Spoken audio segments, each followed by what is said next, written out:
Orí ilé ìṣá. Mo kí ọkùnrin, mo kí obìnrin, mo kí ọmọdé, mo kí àgbà, mo kí gbogbo ẹni tó bá wò mí, ẹni tó bá padà wò mí. Mo kí wọn bá ṣe máa ń kí ra wa ní ilẹ̀ káàárọ̀ àjíire, ilẹ̀ kóòtù ojíire. Mo ṣe ẹ̀làbọ̀rọ̀ ẹ̀làbọ̀yẹ̀ ẹ̀làbọ̀ ṣíṣe fún gbogbo wa pátápátá. Ẹ rí àkọlé ọ̀rọ̀ mi, ẹ jọ̀ọ́ ẹ bá wa share pé stand with Májàsọ́lá ọmọ Adéyẹmọ Ìgbòho Òòṣà. A dúpẹ́ lọ́wọ́ gbogbo àwọn èèyàn wa tó lọ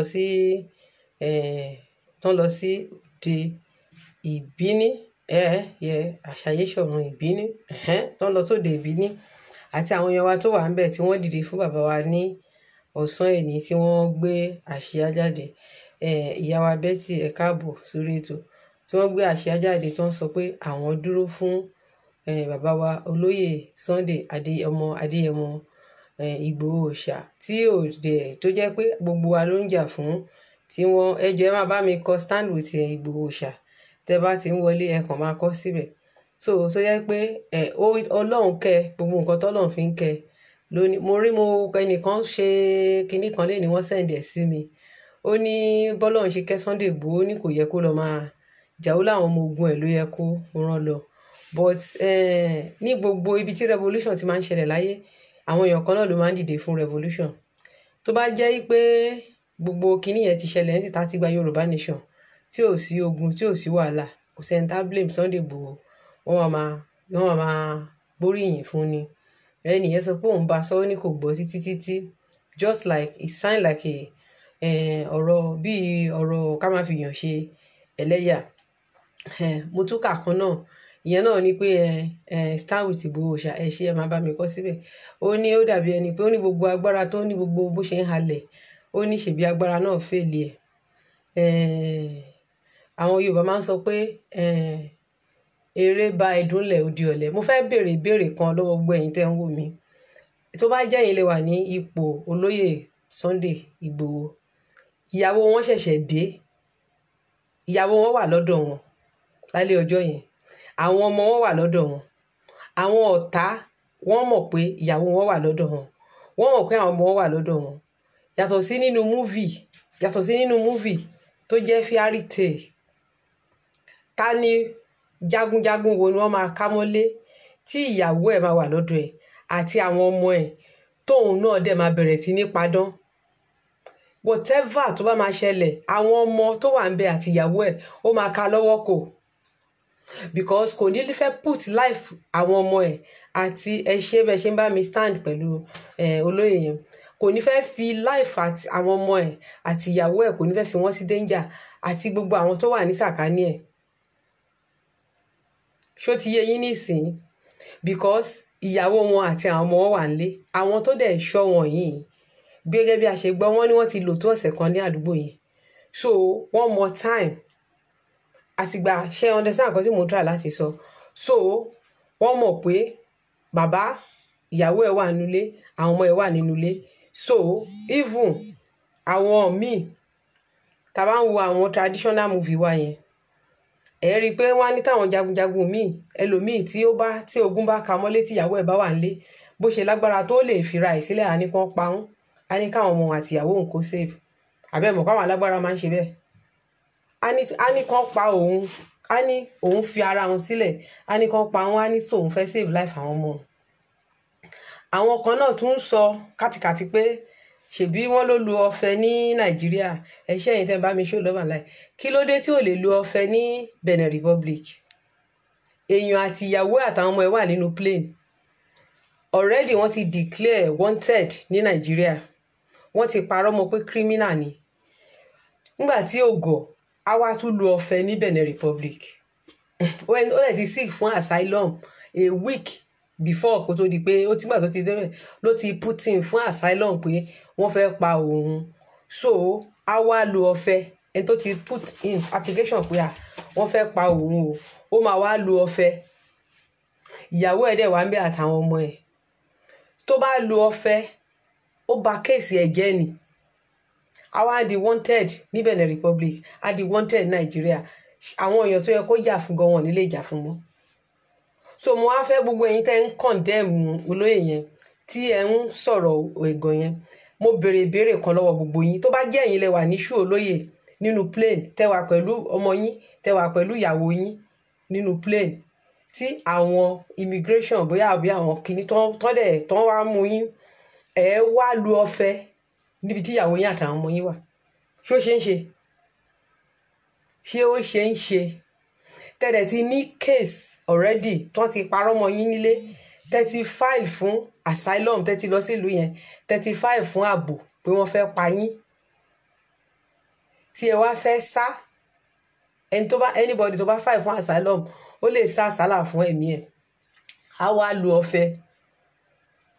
So tó bá lu ọ̀fẹ́, báwo ló ṣe fẹ́ ní case? Báwo ló ṣe fẹ́ ní good case?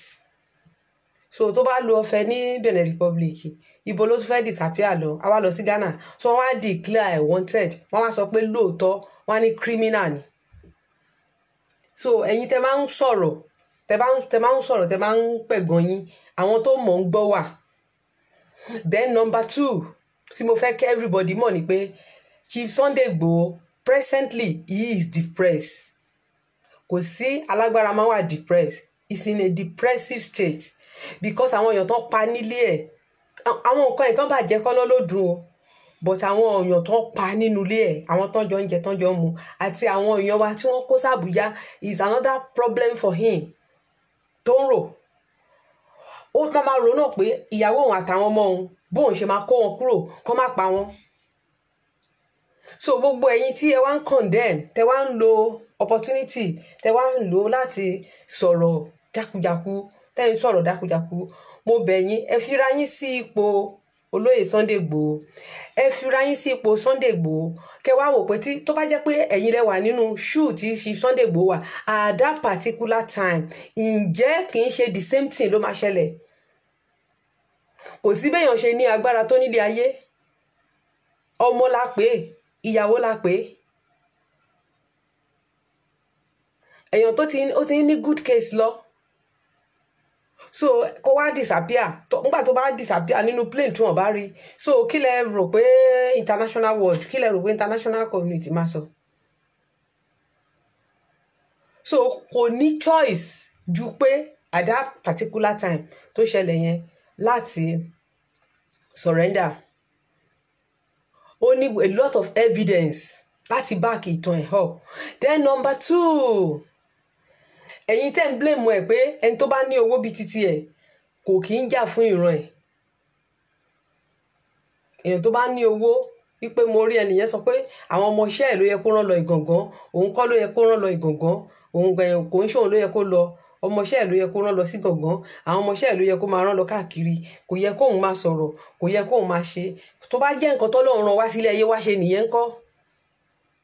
Tó bá jẹ́ nǹkan tí Ọlọ́run rán wá sí ilé ayé wá ṣe nìyẹn? Tó bá jẹ́ nǹkan tí Ọlọ́run rán wá sí ilé ayé wá ṣe nìyẹn? And at this time we should talk, send him word of encouragement níbi tó wà, lift him up, ju pé kẹ́ ṣẹ̀ṣẹ̀ máa wá àwọn ọ̀rọ̀ kan, ọ̀rọ̀ ìjà ọdún wọn ní ọ̀rọ̀ ṣe ni wò káyé mẹ́ni tó fẹ́ ni o. Wọ́n ní ṣe ní wo táwọn olókọrin yẹn, àwọn olókọrin yẹn gbà yẹn, àwọn ọ̀rọ̀ ṣe ni wò láyé, wọ́n ní ọ̀rọ̀ ṣe ni wò láyé káyé mẹ́ni tó fẹ́ ni, ojú la rí ọ̀rẹ́ kò dénú, ọ̀rẹ́ òtítọ́ títàn o èké lókù, tẹ̀bàráyé kẹ́sà o ayé ṣòro. Bẹ́ẹ̀ ni, instead tẹ́ máa fi fún ní lift solo ẹ̀ up, ọ̀rọ̀ ẹ̀gàn ni gbogbo yín bẹ̀rẹ̀ sí ń sọ pé agbára ò fẹ́ẹ̀lì sí Igboho, circumstances tó surround ẹ̀ òun ni ò jẹ́ kó lè jà. Bẹ́ẹ̀ ni, bí tó ní yíyọ ẹkùn bí tòjò kọ́, circumstances tó surround àwọn nǹkan tó ṣẹlẹ̀ òun ló fà á.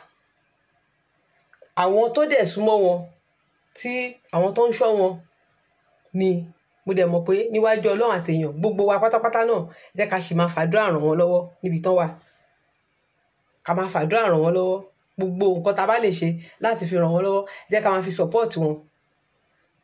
Ọlọ́run máa yọ wọ́n, Ọlọ́run máa yọ wọ́n. so gbogbo àwọn tó ń pẹ̀gàn kẹ agbára what was boasting pé pé tí 10,000 bá wá lé òun ò lè wáì tí wọn ò ṣe ìgbà tí ó dá wà tí ò lálejò tí ìyàwó ẹ̀ ò sí around ṣe bẹ́ẹ̀ méjì náà ti wá tí wọn lè ṣe nǹkan kan fún. so ọ̀rọ̀ ọmọ lágbára náà ọ̀rọ̀ ọmọ kò fẹ́ put life ìyàwó ẹ̀ sí danger kò dẹ̀ fẹ́ put life àwọn ọmọ ẹ̀ sí danger ìyẹn náà ń pè ní sacrifice.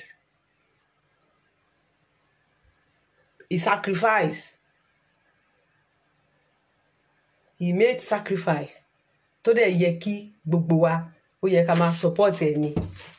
so gbogbo àwọn tó bá ti ń send àwọn message jákujàku wọ̀nyẹn tó máa ń send káàkiri lórí WhatsApp yẹn ẹ̀yin náà ẹ ṣe káwa náà ká bẹ̀rẹ̀ sí ní release voice message mi láti debunk ẹ pé má máa dá àwọn people lóhùn mọ́ because àwọn victory ní àṣẹ Èdùmàrè ìyá mi àwọn Fúlàní àtàwọn ọ̀tá bẹ́ẹ̀ ni bí nǹkan tí ọkọ̀ Lábọ̀dé sọ ọkọ̀ Lábọ̀dé ní gbogbo gúrùpù tá a bá ń dánlẹ̀ sìn ó ní ká máa béèrè lọ́wọ́ àwọn gbogbo ẹni tó bá ti wá join wọ́n á sọ pé agboolé wo ló ti wá kí oríkì baba ńlá ẹ̀ irú òrìṣà wo làwọn baba ńlá ẹ̀ ń bọ tẹ́lẹ̀ ohun tó bá ti mọ̀ tí ò dẹ̀ lóríkì tí ò ní kankan ó ní ká ti mọ̀ pé àwọn ìbọ̀dè àwọn ipò tó wà láàrin àlìkádà so àwọn ìyẹn náà ní kọ́ tẹ́ pé àwọn tó yẹ pé ìbọ̀dè ni wọ́n tẹ́lẹ̀tẹ́lẹ̀ so wọ́n rí opportunity so nǹkan tí mo ṣe jáde tí mo ṣe fídíò yìí lálẹ́ nìyẹn pé stand with Ìgbòho so gbogbo ẹ̀yin tẹ́ ń sọ kátikàti mo béèrè lọ́wọ́ yín tí ogun bá ka yín mọ́lé tẹ díyàwó yín àtàwọn ọmọ yín tán dẹ̀ wà pẹ̀lú yín nínú yàrá tí gbogbo yín jọ sùn sórí bed so báwo lẹ ṣe fẹ́ ṣe báwo ni ẹ ṣe fẹ́ ṣe ẹ wà nulẹ̀ pẹ̀lú ìyàwó àtàwọn ọmọ gbogbo yín jọ sùn sórí bed ogun dé ẹ lọ ka history gbogbo jagunjagun ẹ lọ ka history gbogbo jagunjagun ẹ̀yin ti rí sọ́jà tó máa ń gbéyàwó ẹ̀ lọ sójú ogun rí so àwọn tí wọ́n dẹ̀ mọ̀ lọ́rùn aláàánú àṣẹ Èdùmàrè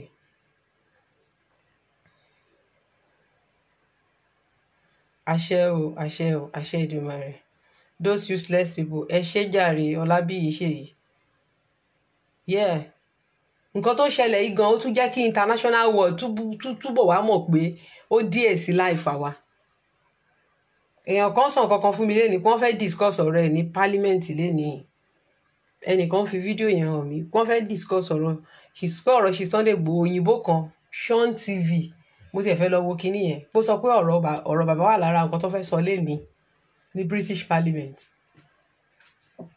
ṣẹ̀wọ̀n káwọn Yorùbá lọ protest ní Parliamentary Square so pé ọ̀rọ̀ ẹ̀ wà ní nǹkan tó fẹ́ sọ lẹ́ni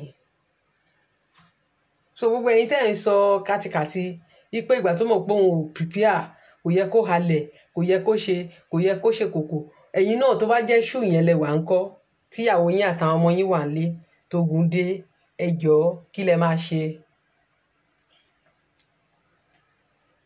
ẹ̀yin àtìyàwó yín àtàwọn ọmọ yín yọ ń travel nǹkan kan ṣẹlẹ̀ ẹ wá pòórá ẹ wá fìyàwó àtọmọ́lẹ̀ ṣé wọ́n ń ṣe ilé ayé bẹ́ẹ̀ tó dẹ̀ jẹ́ pé ní ọ̀hún yẹn kò dàbí Nàìjíríà o àwọn ọba wa lọ́hùn gbogbo wọn ló dìde torí ẹ̀ ọba wa kan péré tí wọ́n ló ń bínú pé kò wá sọ́dọ̀ wọn ní ọba Àjàṣẹ́ wọ́n dẹ̀ ni wọ́n ti sẹ́tù ẹ̀ gbogbo àwọn alákẹ́tù gbogbo wọn ló dìde gbogbo ọba káàárọ̀ àjíire tó wà ń bẹ gbogbo wọn ló dìde fún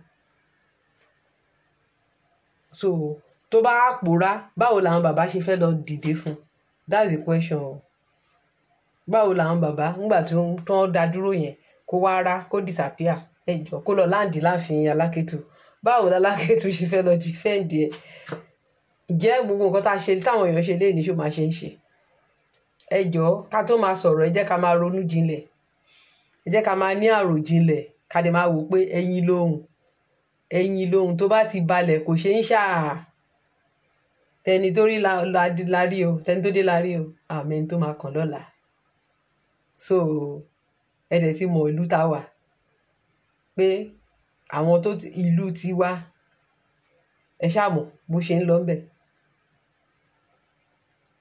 tí ò bá ká wa lára ṣáwọn la fẹ́ gbòmìnira ni ẹ jẹ́ ká mọ bá ṣe máa sọ̀rọ̀ oríṣiríṣi nǹkan lẹ́ ń sọ lórí social media ẹ̀rù ọ̀la, not just for today, bẹ́ẹ̀ ni ṣe rí kọ́ ni ọ̀la ṣe máa rí o. Àjàmàsálà máa kí n kọjú lógun. Bẹ́ẹ̀ ni wọ́n ṣó ẹ jẹ́ kí n tiẹ̀ ka nǹkan. Ọlọ́run á yọ Sunday àṣẹ. Olórí burúkú ni àwọn tó ń sọ̀sọ̀kúsọ pẹ̀lú ògo Ọlọ́run àṣẹ Èdùmàrè. Kabiru Adé College Teslim. Mo ń bọ̀. It's born to happen because victory. Bẹ́ẹ̀ ni Ronnie Odunuga ẹ ṣé, Odùkọ̀yà ẹ ṣé. Victory ẹni tó bá máa jagun kò sí láyé yìí náà kò kí ń lọ smoothly. Kò ní lọ smoothly. So I so much love that comment. I so much love. Kíní Facebook ò gbé ó kàn God way is different. Ìyá wa Tinúọlá bẹ́ẹ̀ ni ẹ ṣé jàre. Mo ní Sọlá Báńgbó ṣé ẹ ṣé o. Yorùbá ó dáa mà àfi kí Ọlọ́run gbà wá lọ́wọ́ ọ̀tá àṣẹ Èdùmàrè. Bísí Ọlọ́pẹ́ wọ́n ṣe ò self center. Wọ́n ní àwọn aláìròjinlẹ̀, wọn ò ní ìrònú rárá. God will put all bẹ́ẹ̀ àṣẹ Èdùmàrè. Ẹ ṣé. Bẹ́ẹ̀ ni he has taken the awareness internationally. Gbogbo ayé ti everybody now is taking internationally now. Yes. So àwọn èèyàn wa tó wà lọ́hùn yẹn náà a bẹ̀ yín lẹ́ẹ̀kan sí ẹ kú àdúrótì, kò ní sú yín, kò ní rẹ̀ yín o. Ẹ jọ̀ọ́ ẹ bá wa dúró ti bàbá wa Ìgbòho Òòṣà. Ìgbòho Òòṣà, where you are, we love you, we stand by you, stand by Ìgbòho Òòṣà, no going back. Ẹ jọ̀ọ́ stand by him, we all stand by him. Gbogbo wa èní yìí tí wàá sọ fún yín pé gbogbo àwọn ọmọ Yorùbá tí mo pàdé lénìí gbogbo wọn pátá ló ní headache lórí ọ̀rọ̀ Ìgbòho. Kò sọ́mọ káàárọ̀ àjíire tí mo mọ̀ tí mo pàdé lénìí tí ọ̀rọ̀ Ìgbòho touch. Àwọn èèyàn míì tún pè mí láti other places. Ṣé rí bẹ́ẹ̀ yẹn? Because gbogbo wa la fẹ́ràn ẹ̀ torí nǹkan tó ṣe fún wa, nǹkan tó sacrifice fún wa àbá. Nǹkan tó sacrifice fún wa. Amen. Nǹkan tó kíní ìwé orí ka ó ń lọ ní o. Nǹkan tó sacrifice fún wa. So gbogbo ẹ̀yin tẹ́ ń pẹ̀gàn yẹn, ẹ̀yin apẹ̀gàn ni mo kà yín sí o. Òun ni mo ṣe analyse ẹ̀ fún yín pé tó bá jẹ́ ẹ̀yin ni ogun ka yín mọ́lé tí ìyàwó yín àtàwọn ọmọ yín dẹ̀ wà nínú yàrá tẹ́jọ́ ń sùn, ẹ wá jáde síta, ẹ nílò wisdom àbí ẹ pòórá ẹ fún ìyàwó àtọmọ ńlẹ̀. Ọ̀rọ̀ yẹn máa dàbí ọ̀rọ̀ bàbá kan lọ́jọ́ àtijọ́ tán ló gun kẹ́tẹ́kẹ́tẹ́, kò sọ́gbọ́n tó lè dá, kò síwá tó lè hù, kò sọ́nà tó lè gbà tó lè fi táyé lọ́rùn o. So òun ni mo kàn ṣe sọ fún yín pé tó bá jẹ́ ẹ̀yin lẹ wà ní ṣù Sunday Ìgbòho báwo lẹ ṣe máa ṣe? Tó bá jẹ́ ọkọ ẹ ní Sunday Ìgbòho tó pòórá tó fi ẹ́ lẹ̀, báwo ni wàá ṣe rò? Tó bá jẹ́ bàbá ẹ ní Sunday Ìgbòho tí wàhálà dé tó pòórá tó fi ẹ́ lẹ̀, báwo ló ṣe máa rò? How are you going to feel? I ask the two questions. Tó bá jẹ́ ọkọ ẹ ní obìnrin ni ẹ́ tó pòórá tó fi ẹ́ lẹ̀, báwo ló ṣe máa feel? Tó bá jẹ́ bàbá ẹ ní, báwo ló ṣe máa feel? Then ìwọ ọkùnrin tó bá jẹ́wọ́ ní Sunday Ìgbòho tí ogun dé tó wá fi ìyàwó ẹ àtàwọn ọmọ ẹ tó pòórá tó sá lọ. So ǹjẹ́ o lè pòórá kó fi ìyàwó ẹ? Because tó bá ṣe bẹ́ẹ̀ á jẹ́ pé o wicked, you are a heartless man. Á jẹ́ pé you only care about yourself and you don't care about your life. Yóò care nípa seed yẹ.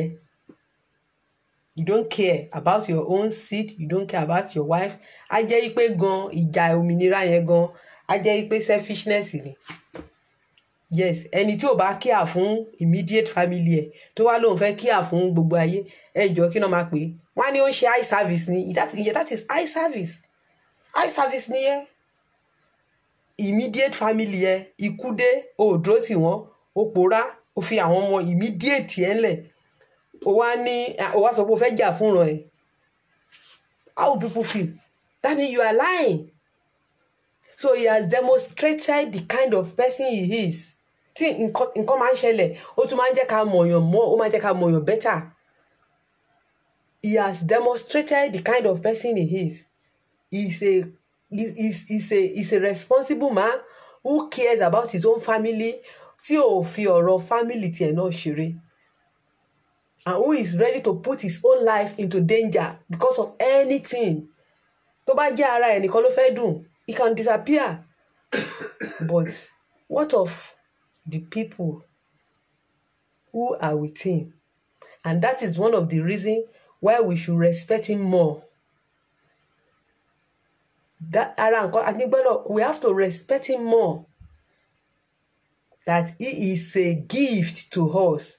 The entire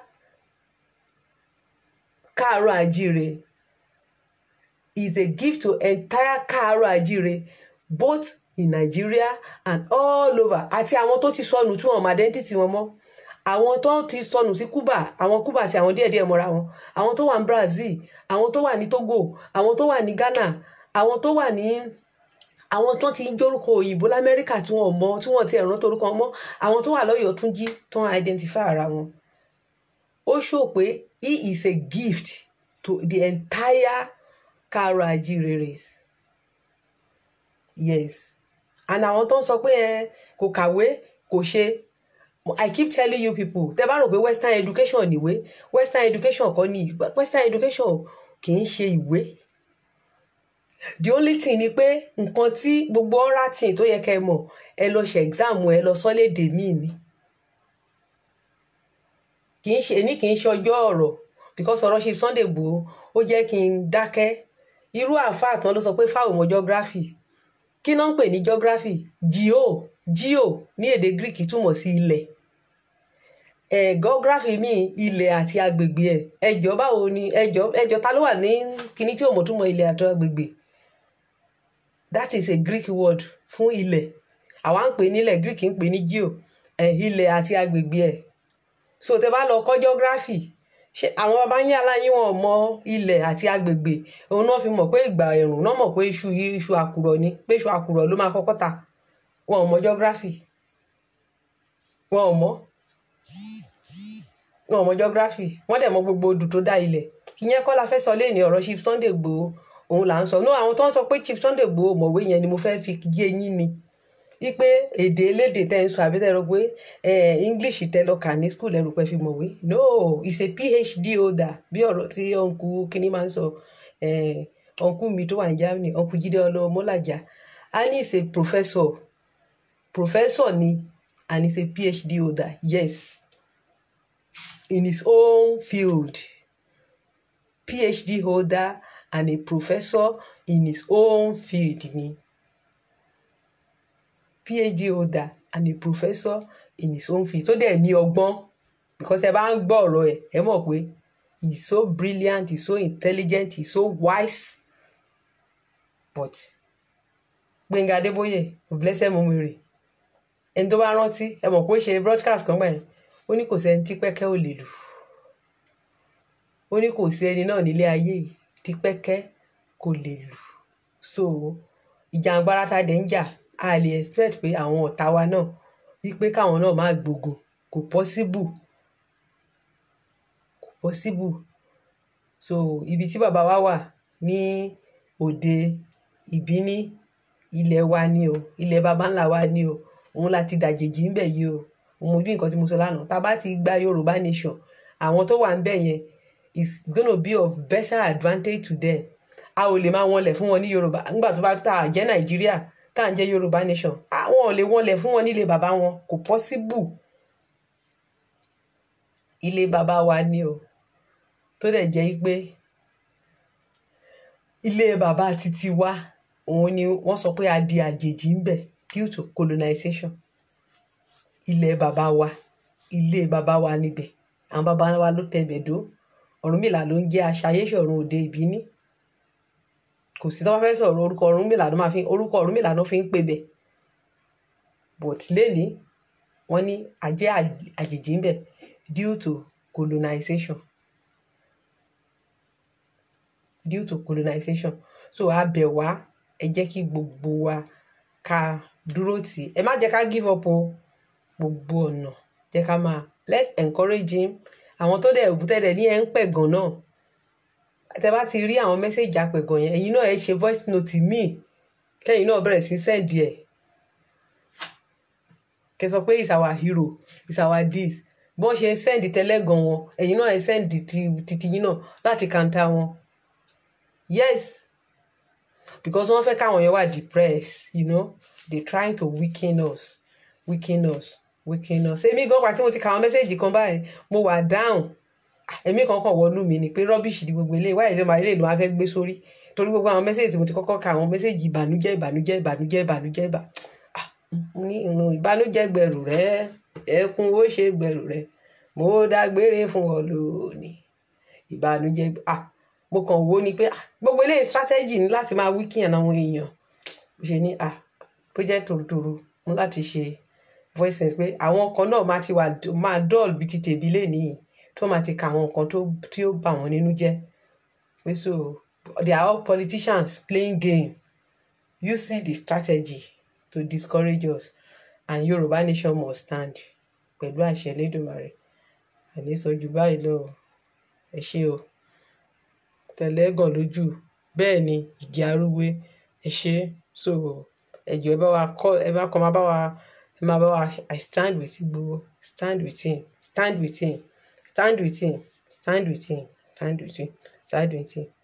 Igboho ṣá odò àgbẹ̀ gbogbo wa o.